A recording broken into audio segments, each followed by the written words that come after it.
Long ago, there was a peaceful village beside a great forest. The villagers lived in small wooden houses. They worked hard, raised their families, and helped one another. But the village had one serious problem.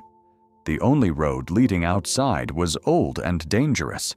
It was covered with stones, deep holes, tree roots, and thick mud. Whenever it rained, the road became almost impossible to cross. One morning, a little girl named Lily was walking to school. Suddenly, she slipped and fell. Ethan, a young woodcutter, saw what happened. As he helped Lily stand up, he looked at the broken road and made a decision. He would repair it. The next morning, Ethan woke up before sunrise. He carried an axe, a shovel, and a small wooden cart to the road. He began by moving the largest stones.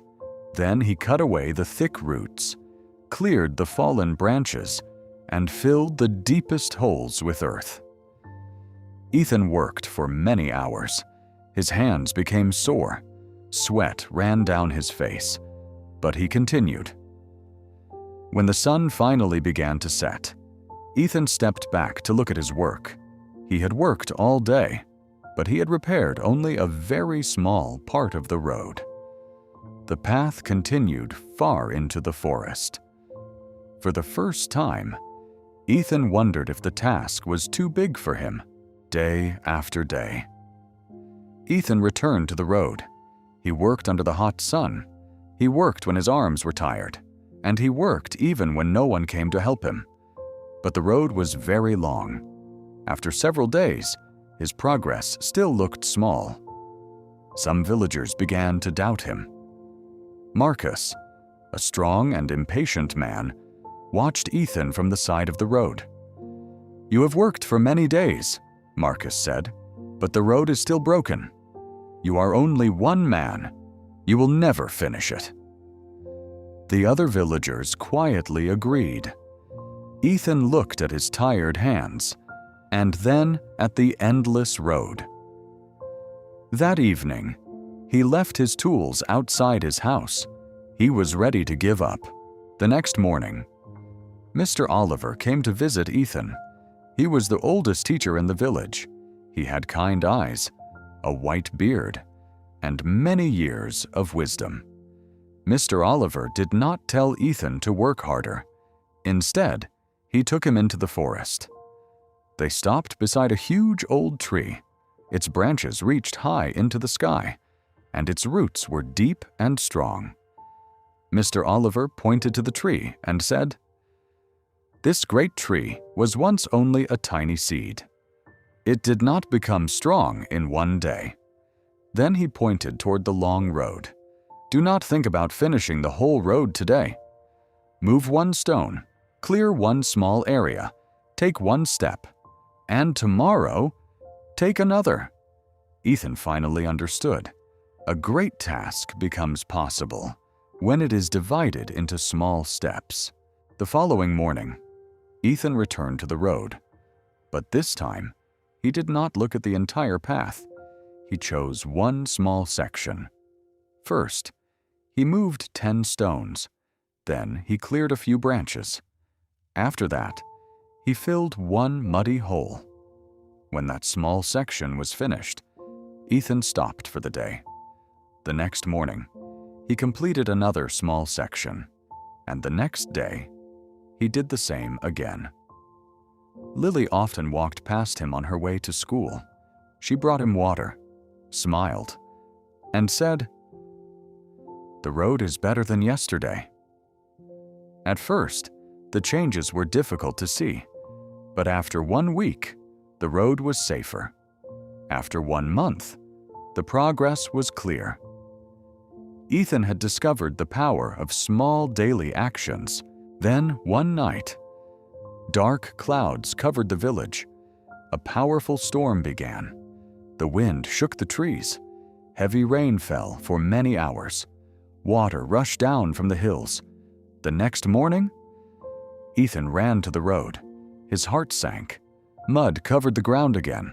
Broken branches were everywhere, and part of the road he had repaired was destroyed. Ethan stood silently in the rain. "All my work is gone," he said. "I have failed." But Lily walked closer and pointed toward the other side of the road. One small section was still strong and safe. "Not everything is gone," she said. "We do not have to begin from nothing." Ethan looked at the road again. Then, slowly, he picked up his shovel. Ethan began working again. He removed the wet branches, cleared the mud, and rebuilt the damaged section. Marcus watched him from a distance. He remembered how he had laughed at Ethan.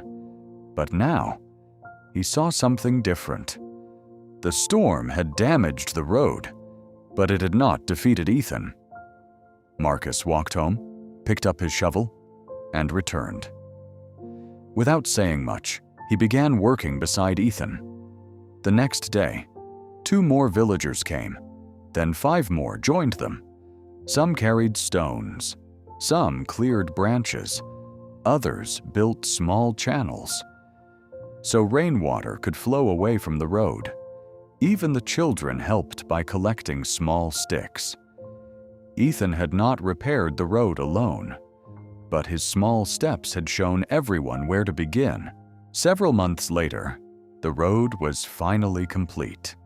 The dangerous mud was gone. The deep holes had been filled, and strong stones now covered the path. Children could walk safely to school. Farmers could carry food to the market. Woodcutters could move their carts through the forest. The entire village became stronger and happier. One evening, Ethan stood at the beginning of the new road. Beside him stood Lily, Marcus, and Mr. Oliver. Mr. Oliver smiled and asked, "How did you build such a long road?" Ethan looked at the first small section he had repaired. Then he answered, "I did not build it in one day. I built it one small step at a time." Great dreams may seem impossible, but small actions, repeated every day, can change your whole life. You do not need to change your whole life today. Read 1 page, take 1 small action, move 1 step forward. It may not feel like much, but every small step is taking you closer to your dream. Do not stop, just because the journey is long. You do not have to move fast. You only have to keep moving, because great things are built, 1 small step at a time.